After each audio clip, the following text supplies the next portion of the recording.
Ingay kasambahay, tignan nyo yung birth certificate, nakalagay occupation ng kanyang nanay doon, a housekeeper. Meron siyang Filipino passport, wala na siya ibang passport. Why would you lie about something like this? Bakit po kailangan magsinungaling sa bagay na napakadali naman pong i-check? Nakaraan po na Senate hearing, kaya po lahat na lang po naging sagot ko po is I don't know, hindi ko po alam. Dahil ayaw ko po madamay pa po ang ibang tao. Ito ang Istorya Pinas. Grabe, ang galing talaga magsinungaling ni Bambang Mayor Alice Go. Ilang ulit na tinanong siya kung kilala niya ang mga kanyang business partners at ang nagpapatakbo ng Pugo operations ng Banban ay puro hindi niya kilala at wala siyang alam. Sino nga ba talaga ang mga nasa likod ni Alice Go? Makikita naman na isa lang siya na puppet at merong puppet master dito na isang sindikato na maraming pera at hinaharap lang si Alice Go na pampabango para walang umangal sa may Banban. Ngunit ni-raid ito ng mga opisyal at makita ang mga iligal na gawain dito. Pilit na sinasabi ng mayora na siya ay simpleng mamamayan, pero naging isang malaking question mark ito sa lahat na isang simpleng mamayan pero may helicopter. At dahil dito, nagbigay ng samot-saring komento ang publiko. Lumaki ako sa farm, lumaki ako sa farm, lumaki ako sa farm. Ako lang po mag-isa. Paano siya lumaki mag-isa? Nakakalito. Nagsinungaling siya dati. Tatay niya ay Pilipino. Nako, start pa lang niya na nagsinungaling na siya. Kaya hanggang sa dulo pagsisinungaling niya. Sana po pag ganyan na ginagawang tanga ang mga mamayang Pilipino, pati mga senador. Senador na po ang bahala na hindi. Dapat nandito yan. At mayor pa ng Pinas na di naman Pinoy. Kawawa naman mga Pilipino. Basta may pangbayad ka, protektado ka na. Pasalamat tong alien na mayor na to at di siya naabutan ni Senator Miriam. Kundi utas talaga yan. Kakabanas ng mukha. Pati way ng pagsalita, halata namang pilit na pilit yung Tagalog. Laking farm daw, tinago ng tatay, wala man lang kaibigan, di kilala nanay at mga kapatid, wala din teachers at school records, pero lakas ng loob tumakbong mayor, di man lang dumaan sa pagka-barangay captain. Yes, first time, I've been in politics since 1998 when Sherwin was not yet even a mayor, or were you a councillor? But we have a picture when you were very young, and I was quite young as well. What were you in 1998, Senator Gatchak? You were congressman already. Yes, okay. But I'm not grilling you. I'm going to ask the mayor. I just wanted to. Mayor Alice Go, first time nyo sa politika 2022, right? Madam I'm Senator, sure yes po. this has been asked of you in the previous hearing. I just wanted to put it on record again. And before 1998, you were in business. That's what we have. Before 2022 po. Oo. Apo. At yun yung bumili ka ng lupa at nagtayo ng mga gusali doon sa mga iba-ibang korporasyon. Hindi ikaw yung bumili ng gusali, nagtayo ng gusali, ikaw yung may-ari ng lupa. Tama? Prior po, ako po. Yes. And by now, you're well aware that yung mga nagtayo ng gusali ay may mga ginawang krimen sa mga lugar na yon, teritoryong yon, kung saan kinatatayuan ng lupa mo, at ang mga krimen na ito ay human trafficking among others, including illegal gambling and other criminal activities. Correct? Your Honor, before nangyari po yung raid, wala po akong alam. In fact, wala pong dumarating po ng report po sa office ko po at wala rin pong dumarating po na report po from PNP na meron pong nangyayari. Mayor, Opo. hindi ba ho trabaho at tungkulin ng mga mayor na alam po ang nagaganap sa kanilang lugar? Is that not your sworn duty as the chief executive of a local government unit? Your Honor, yes po. Every month po, tinatanong ko rin po, meron din po akong tao na inassign po para tanungin po yung mga housekeeping po na taga-Bamban po na kung meron po silang ginagawa mga alimalya po doon sa loob po. And wala pong dumarating po sa akin ng report po na may ginagawa po silang Gano'ng crime po kalaki doon. yung lupa, Mayor, kung saan nagtayo ng mga gusali? Kung saan ginaganap ang krimen ng pangangalakal ng mga tao, mga Pilipino at mga dayuhan? Kung saan ginaganap ang mga illegal gambling activities, kung saan ginaganap ang iba't ibang klaseng krimen? Ilang ektarya At hindi nyo alam sa Banban bilang mayor? Your Honor, 7 point plus hectares po. So, 7 point plus hectares, you're a mayor of Banban Town, newly elected. Kayo po syempre ang nagbigay ng mga permits para magtayo ng mga malalaking gusaling yon. Syempre po, kilala nyo yung kapitan. Anong barangay po yung 7 hectares na yon? Your Honor, Barangay Anupol po. Kilala ko po yung kapitan. At Your Honor, yung mismong Pogo po na operation po is nagbigay po sila sa akin ng provision license po from PAGCOR po. Then that's the only time po na minigyan ko po sila ng permit po. Second, third, and fourth floor po. At yung mga nahuli at nasagip na mga dayuhan at mga Pilipino ay alam nyong nangyari yon, di ba? Alam nyo na sila ay kinakalakal, sexually abused. Your Honor, before po nangyari po yung raid, wala po akong alam. After the raid po, doon ko po nalaman po. At tinanong nyo sa inyong barangay captain na siguro naman ay kilala nyo, kaalyado nyo, kung ano po ang ginaganap sa 7 hectares na property yon kung saan malalaki ang mga gusali? Yes po, Your Honor. After the raid po, nag-form po kami ng isang team po to investigate po sana. However po, nung papasok na po sila sa loob to investigate po at para mag-gather pa po ng mga informations na from outside and inside po, hindi na po sila inalaw po pumasok po sa compound po. The whole 2 years that you've been the local chief executive at nandun ang mga nefarious, illegal, criminal activities in a barangay in your town, and you will say, wala po kayong kinalaman o wala kayong alam sa mga nagaganap? Your Honor, wala pong dumating sa akin na ini-report po. In fact, noong 2023 po, na-rate po yun. First, nung nakaraan beses po na na-rate po yun, nag-form din po kami ng isang task force po, isang team po to check. However po, kalagitnaan po ng aming investigation po, nasa korte na. Nung nasa korte na po, hindi na po kami nakialam Pero bilang kayo LGU po ang may-ari ng lupa kung saan po nagtayo yung mga negosyante. So kilala niyo po sila? Your Honor, nag-divest po ako 2021 po. Yes, Yes po. divestment, but you know them. Kilala ko po yung Huang Jiyang po, Your Honor. So kilala nyo, ano po yung negosyo ng inyong kadil na nagtayo ng mga gusali at negosyo sa lupa nyo? Your Honor, kilala ko po si Huang Jiyang at siya po yung nag-invest po dun sa mga buildings po. At after po ng raid, tinanong ko rin po siya ano nangyari. Sabi rin po niya sa akin, nasa korte na. Yan po yung naging usapan po namin nung nangyari po nung nakaraan po na raid. That's your conversation as landowner. But your concern as mayor, considering talamak, how do you say, anong salita doon na grabe ang nangyayari ng krimen sa iyong jurisdiction ay hindi po kayo nabahala?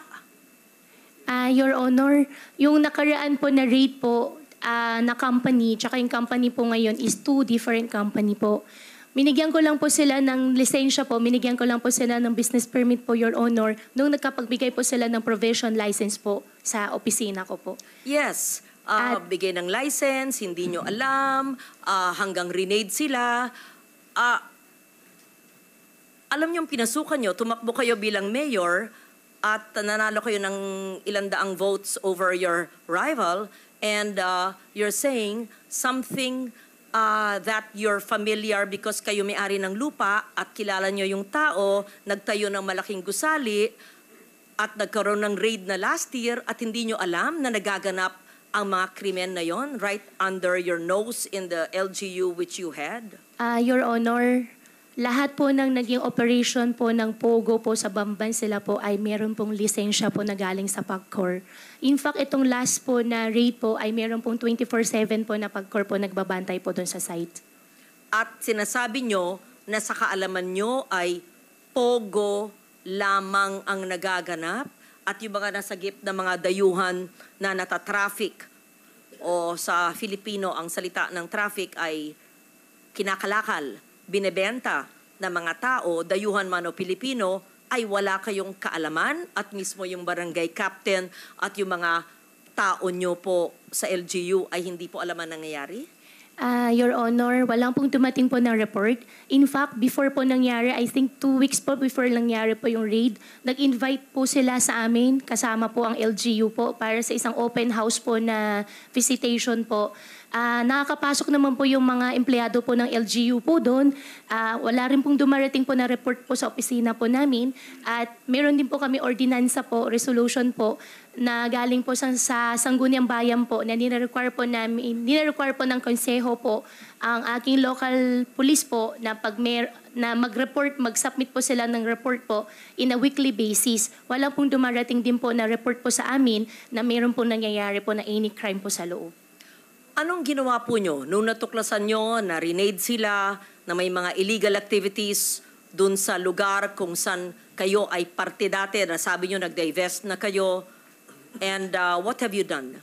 Your Honor, gumawa po ako ng isang team po para mag-investigate po sana sa loob. However po, hindi po sila nakapasok. At gumawa rin po ako ng isang team po na galing po sa labas para imbestigahan po yung mga naging empleyado po sa loob, yung mga housekeeper po, na tinanong po namin sila, ano ba talaga nangyari? Meron po ba kayo nakita na tinotorture po? Unfortunately po, ang sagot po nila sa amin ay wala po. And 200 plus po kasing naging empleyado po na local po doon sa site. At one of the reason din po na sa housekeeper po kami nagtatanong kasi po I believe po yung mga housekeeping po nakakaikot po sila ng entire compound at kung meron pong mga crime po na ginagawa po kahit papano sila po yung makakuha po ng information po kaagad. Before 2022, Mayor Go, anong trabaho nyo? Anong ginagawa nyo? Although you said it in the hearing, I just wanted to hear it again. Ako po ay isang magbababoy po. Farmer po ako. Piggery po yung negosyo ko. Sino po ang nag-urge sa inyo? Sino po ang nag-engganyo kayo, nag-inspire sa inyo na tumakbo bilang mayor ng Banban? Sarili ko po. Childhood dream ko po. Childhood dream. Opo. Gusto ko po na mapakita sa tatay ko at gusto ko po maging proud po siya sa akin. Saan ba yung childhood nyo? Dito po sa Pilipinas po. Saan po sa Pilipinas? Sa Bamban po. Saan po kayo napanganak? Nakita ko po dito po sa birth certificate ko po, Hilot po at iniwanan po ako ng nanay. Hindi, saan kayo napanganak? Nakita ko po dito sa birth certificate ko po, Hilot. Hindi ko po tinatanong yung proseso ng papanganak sa inyo. Saan po? Saan pong lugar sa Pilipinas, sa Central Luzon, sa Tarlac o sa Banban? Tarlac po. Saan po sa Tarlac? Matatalaib Tarlac po. Ano po? Matatalaib Tarlac Is that po. the barangay? Yes po, nakita ko po dito sa birth certificate ko po. No, you would have recollection of your childhood, right? Can you just give us a recollection of your childhood? Sino po yung best friend nyo? Saan po kayo nag-aral? Kung meron kayong makamag-anak? Recollections of, you're only 38 years old. You will remember your childhood. I mean, I'm double your age, but I would remember my childhood in Malabon. Your childhood. I know homeschool. I can't believe anyone is totally homeschooled all her life. Yes. Please tell us about your childhood. Your Honor, lumaki po ako sa farm. Which farm? Which farm? In what barangay? In what LGU? Opo, Barangay Virgen de los Remedios, Bamban, Tarlac din po. Different po from the one po sa QJJ, yung katabi lang po niya. Nabenta po siya year 2000, hindi ko po maalala yung date kung kailan po siya nabenta. Tapos nakabili po ulit ng property po sa tabi at doon po nagtayo ulit. Lumaki po ako sa farm, Your Honor. Tinago po ako ng tatay ko po. Lumaki po ako na, ako lang po. Pinupuntahan po ako ng tatay ko po araw-araw. Lumaki kayo mag-isa? Kasama ko po ang katulong, kasama ko po yung mga kasamahan ko po sa farm. And sino po yung mga kasamahan nyo sa farm?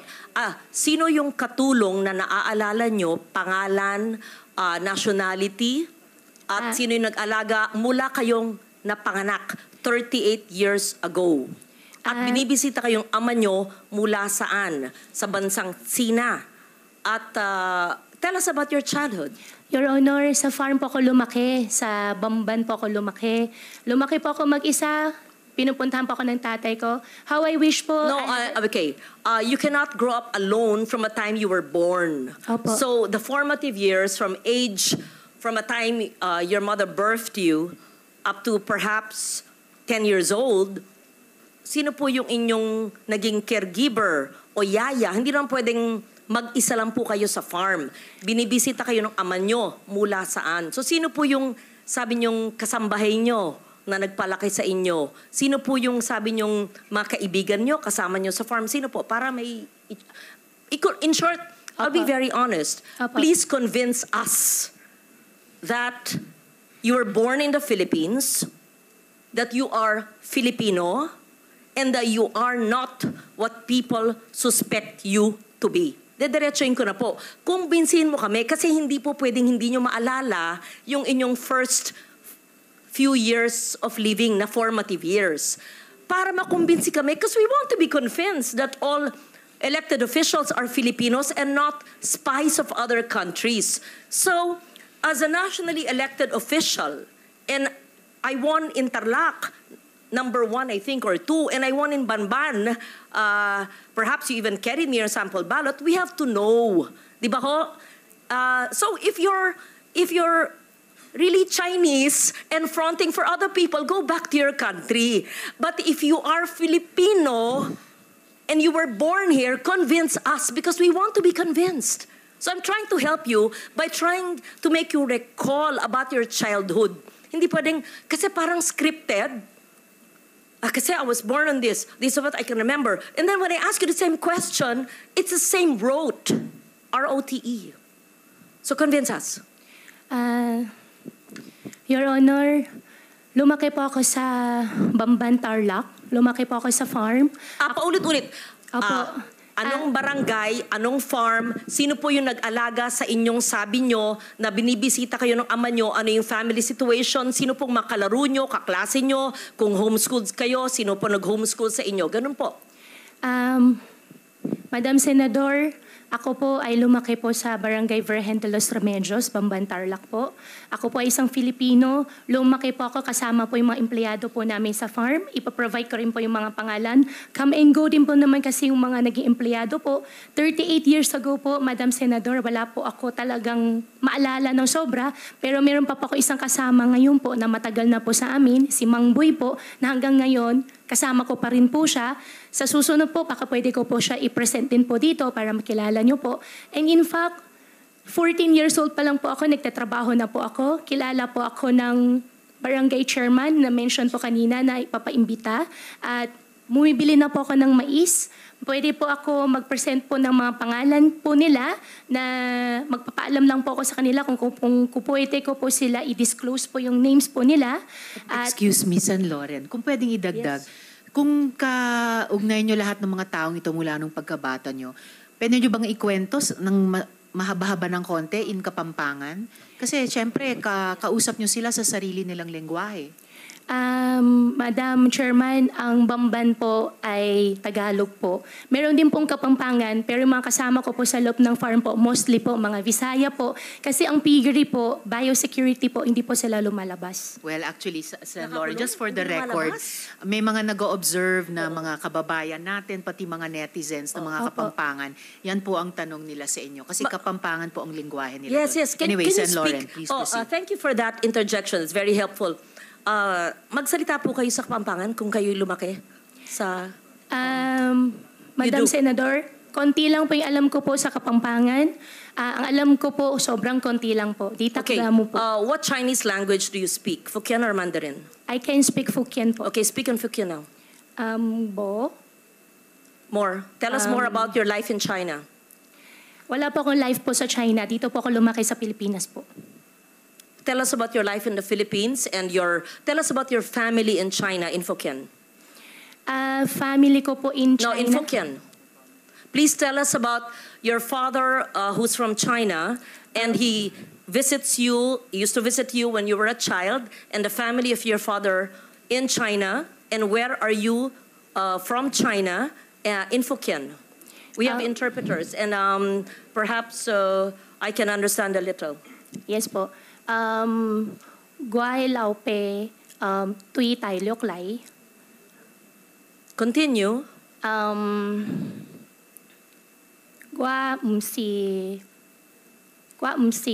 Tiongkok lang. Gua si Philippines lang. tell us about your relatives. Pakikwento po ang mga kamag-anak ng iyong ama. San sa bansang Sina ang inyong ama at ano ang ginagawa niyo? Sinabi niyo embroidery, etc., negosyo at mga kamag-anak niyo doon. Tell Sen. us. Lauren, before she answers, Yes. maybe we can ask Ms. Batay, our Chinese interpreter, just to Yes, interpret to yes. us what the mayor said. Thank you. Ms. Batay. Okay, so in English, the interpretation would be, my father is from China. I am not a Chinese. I am a Filipino. I mean, you're obviously half Chinese because if your father is full Chinese and your mother you claim is Filipino, right? Your Honor, ako po ay isang Filipino at ang tatay ko po ay Chinese. Ako po ay, kung hindi man po ako full-blooded po na 100% po na Filipino, dahil po sa tatay ko, ako po ay isang Filipino po. Okay. What do you recall in 1986 when you were born? Your Honor. And why is it that you obtained your birth certificate? To be fair, sometimes people only have their birth certificates much later. But tell us the process of obtaining your birth certificate in what year? What year did you get your birth certificate? Your Honor, 2005 po. Yes. Sen. How Lauren, did you... if I may just quickly add to your Please, earlier please, question. proceed, Madam Chair. Mayor, may childhood photos ba kayo sa Bamban? Yes. Meron po, nung bata po ako, Madam Chairman, hindi po talaga uso cellphone. Pero sa nangyari po, meron po camera mga po. circulation po ng mga pictures ko po ng teenage life ko po sa conception. I can provide po. In fact, hindi ko po alam na meron po pala akong ganun picture. Could you kindly give us the earliest photos of yourself and your family and your workmates, playmates in your very exclusive and closed farm that you said, and your relatives in China and your father's relatives, and the time that you were born, 1986, hindi naman, okay, walang cellphone, but you must have photos.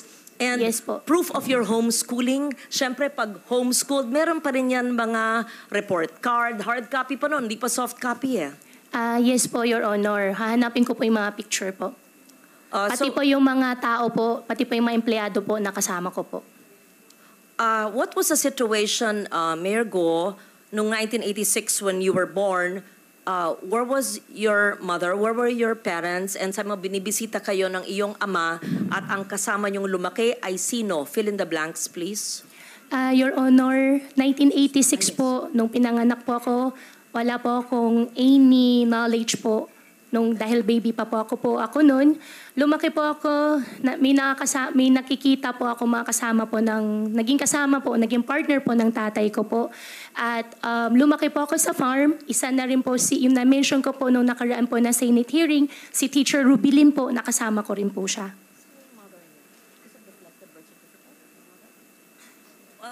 Can you please state once again your mother's name? Amelia Leal po, biological mother ko po. And have you ever met her? Hindi ko po siya nakasama. Have you ever met her? Hindi po. From the time you were born, from 86, hindi po nyo na silayan. Hindi na po. And tinanong po nyo sa inyong ama o sa mga kalaro nyo kasamahan sa farm? Your Honor, how I wish po I have a perfect family po. No, we lead imperfect lives. So I don't want to intrude on that. I just wanted to make sure. So, sa pagkaalam ba nyo ay Pilipino ang inyong ina? Opo. Yan po ang sinabi po sa akin ng tatay ko po. At lumaki po ako dito sa Pilipinas po. At wala rin po, Madam Senador, wala rin po ako ibang citizenship kung hindi Filipino lang po. How did you acquire how did you obtain your birth certificate in 2005? Minigay po sa akin, hindi po ako yung nag-prepare po nitong birth certificate. Hiningi ko po sa tatay ko po yung birth certificate ko po. Was this discussed, Madam Chair? Did the PSA already look at the birth certificate? That was what was being discussed earlier, right, when I arrived? Yes. So that was, we will ask for the report from the PSA on the authenticity of that birth certificate. So tell us more. I know that time is up now. Tell us more in Hokkien, your childhood situation. I don't want to be intrusive, and there's no reason to explain about all of us have imperfect lives, but tell us about your childhood so we get to know you better, and your Chinese playmates, if any, Filipino associates or playmates, if any, and your family in China. In Fukien po. In Fukien, Sen. please. Opo. Sa We farm, want to hear you speak your language. ang language ko po ay Tagalog po, Senador. Ako po ay isang Filipino. Sa Yes. farm po, ang gamit po namin lengguwahe po ay Tagalog po. But speak Fukien. I just want to I hear can it. speak Fukien po, pero ang Yes. ginagamit po na lengguwahe po sa farm po ay Tagalog. There's nothing wrong with knowing languages. Yes po. If you're good in Fukien, speak it, right? For Yes after po. all, your father's Chinese and you're half Chinese. Madam, Don't be ashamed of that. Opo, hindi naman po ako nahihiya, naman po ako na-ashamed. Madam Senador, mas kaya ko po ikwento na mas fluent sa Tagalog kasi yan naman po ang mother tongue ko po kaysa sa po sa Chinese language po. Kaya ako okay lang po na ikwento ko po in Tagalog. Okay, proceed. If you don't like to speak the language of your father, then speak in Filipino. Opo. Briefly please, Mayor, dahil malapit na tayo mag-suspend for Ay, today. opo, sorry po ma'am. Thank you. Just brief. Apo. Thank you, Madam Chair. Lumaki po ako sa farm. 14 years old pa lang po ako. Nag-aalaga na po ako ng baboy. Ako nagpapaanak. Ako rin po nagbebenta po ng mga fatteners po na nilalabas po ng farm. Medyo, hindi po yung negosyo. Mula po 1986 when you were born, your recollection, 86 to the time you obtained your birth certificate in 2005.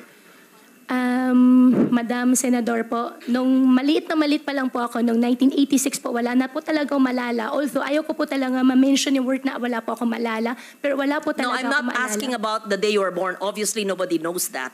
Any of us. I said 86 to 205. Between the day you were born and 9 years old, you would have some recollection. Ako nga po, doble ng age nyo. Naaalala ko pa yung childhood ko na ako'y 5 years old eh. Kilala ko pa yung grade school teachers ko eh. Yun lang po. Huwag tayo magpilosopo po dito. I mean, Opo. obviously, I'm not asking you, how was it when you were born? Hindi po. From 1986 to 205. Madam Senador, lumaki po ako sa farm. Kinulong po ako ng tatay ko. Paulit-ulit naman, parang memoryado nyo. Kasi kino-coach ka ng lawyers mo siguro. Just, magkwento, parang kaibigan. Parang nagpunta senador sa'yo, oh, Mayor, kamusta na kayo? Kamusta ang buhay nyo dito? Napana kayo sa farm? How was your life when you were born? Ganun. Sino yung neighbors nyo, playmates nyo, paano yung pamilya, binibisita ka ng ama mo, ganun. Kwento lang. Madam Senador, As a Filipino, as you claim. Opo, gustong-gusto ko po magkwento. Ang playmates ko po doon sa farm ay yung mga dati po namin empleyado rin po. Kamenggo po yung mga tao pero may mga luma, mga matatagal po namin empleyado. Pagbalik ko po ngayon araw, hahanapin ko po sila at sa susunod po na Senate hearing, isasama ko na lang din po Ako, sila. aaralin pa ng mga abogado. Teka po, anything, when I say your first 10 years of your life, the first 9 years of your life, kilala ko pa yata yung isang abogado mo sa likod mo. Anyway, the first 9 years of your life, what is the first image that comes? Tell us about your farm life. Must be a charming, idyllic life, right? Opo, nasalo po ako ng farm. Di po ako pinag-aral po ng tatay ko po. Ang nagtuturo po sa akin si Teacher Rubilin po na na-mention ko po nung nakaraan na Senate hearing. And how I wish po really, Madam Senador, na I have a perfect life po. No, However we're po, not talking about pinalaki po ako sa farm. imperfections or perfection. Kwento lang nga eh. Opo. 9-10 years po. Siyempre man, Mayor, may maalala, 38 ka lang eh. Opo, sa farm nga po ako lumaki po, Madam Senador. Hindi po naging normal po, hindi po naging normal po I'm yung not buhay ko asking po. nga normal or it's Madam Chair, I know that time is limited and I would want to get to know the mayor. As I said, we're giving you the opportunity to prove to us that you are Filipino. Opo. We ask you the questions which I would ask normal people. I would ask you, Risa, tell me about your childhood, right? Sir, in our childhood, I talk about my child. Yun lang. Nothing to be defensive about. You don't have to say the same thing. Basta sa farm po. Tell us about your child. Ako sa farm. Basta tell us about your child. Sa farm. Ano ba? Huwag tayong robot. Tell us about your childhood. So we're convinced that you have a childhood in the Philippines. And if we ask you to speak about a foreign language, to speak in a foreign language that you are, nabihasa ka, ay hindi, mas magaling po ako sa Pilipino. Ba't may kakaya kung magaling sa Hokkien? Kung magaling ka mag-Mandarin? Wala, maganda nga, marami ka na lengguwahe. I will leave it at that and I will Opo. ask more questions in the next hearing because ano ba ang ating pinupunto dito? Na dapat ang ating mga ahensya ng gobyerno ay hindi nagpapahintulot ng mga sindikatong kriminal na nagbibigay ng mga peking birth certificate at ibang dokumento na nabibigyan tuloy minsan ng mga Philippine passports o nakakabigay ng ID ng Philippine government agencies na de-deprive tuloy ang ibang Pilipino sa mga benepisyo. At hindi lang yan, maari pa, without judging you or prejudging you, na mahalal sa mga posisyon na maaring maging national security issue. I'm not judging, I'm basing it on what I've heard and read, and I'm giving you the chance to prove that you are Filipino. Yes, so I will leave it at that. Thank you very much, Madam Chair, for the time and the patience, and I would like for her to submit the photos that you requested, the name of the teacher, and perhaps the teacher who helped her homeschooling, names of employees, their full names, photos, addresses, playmates, etc. You must have a neighbor who knew you in the 80s, right? Imposible mo walang may kilala. Hindi pwedeng sumulpot ko na lang ng 2005, tapos I'm Filipino, I'm here. Okay. Yun po, I leave it at that. I'm not yet convinced, but I really, sincerely want to be convinced because it would break my heart if we have a foreigner who is an elected official. It would break my heart kung ganon. It's really a national security risk. So I'll be very strict with DFA and with PSA sa inyong you better straighten that out. Yung mga sindikato nandyan sa mga ahensya ng gobyerno na nagbebenta ng mga birth certificates. Thank you, Madam Chair. Salamat din, Sen. Lauren. So before suspending, yung huling tanong ko kay General Villanueva, sir, ang sabi niyo po nung May 7 hearing, and I quote, and iyong sa Hongsheng, ma'am, iyong sa Zunyuan, mas malalim po iyong alam ko dyan. Maybe I can share with you in an executive session because I do not want to jeopardize the operation of all those who are helping us right now, close quote. And the chair is willing to take you up on that, General. At ang tanong ko lamang ay, will PAGCOR be able, together with DOJ and the other agencies mentioned earlier, the BIR, will PAGCOR be able to provide the committee with a full and comprehensive disclosure kapag